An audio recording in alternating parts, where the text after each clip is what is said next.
आज मेरी जान का जन्मदिन है और मैं उससे मिलने के लिए आई हूँ सेंट्रल जेल पर मिलने के लिए आई हूँ। अब उसका रिएक्शन देखती हूँ कैसा है।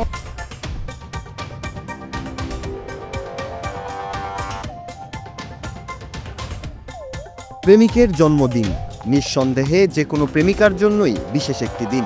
সকল প্রেমিকাই চায় প্রিয়জনের বিশেষ এই দিনটিকে স্মরণীয় করে রাখতে। তাই তো প্রেমিককে আনন্দ দিতে নানা পরিকল্পনা করেন প্রেমিকারা। কিন্তু প্রেমিক যদি হয় আসামি, তাকে যদি বন্দি থাকতে হয় কারাগারে, তাই বলে কি হবে না কোনো উদযাপন? যে অবস্থায় হোক পালন করতে হবে প্রেমিকের জন্মদিন। এমন একটি ঘটনা ঘিরে তোলপাড় সামাজিক মাধ্যম। সম্প্রতি এক নারীর ভিডিও ছড়িয়ে পড়েছে সামাজিক মাধ্যম জুড়ে, যেখানে দেখা যায় প্রেমিকের জন্মদিন উপলক্ষে সেজেগুজে কারাগারে থাকা প্রেমিকের সঙ্গে দেখা করতে গেছেন ওই তরুণী। শুধু দেখা করা এবং কথা বলাতেই সীমাবদ্ধ থাকেননি ওই নারী, তৈরি করেছেন রিলস ভিডিও। আর তা ঘিরেই সমালোচনায় মুখর নেটিজেনরা।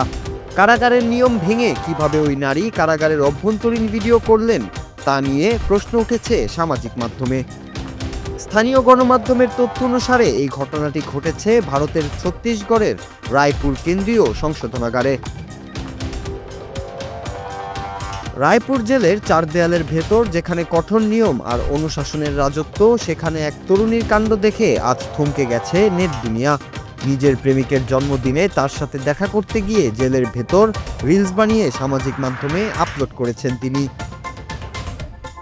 ভালোবাসার প্রকাশ ঘটাতে গিয়ে যে তিনি আইন ও নিরাপত্তার তোয়াক্কা করেননি, তা নিয়ে এখন শোরগোল পড়ে গেছে সব মহলে।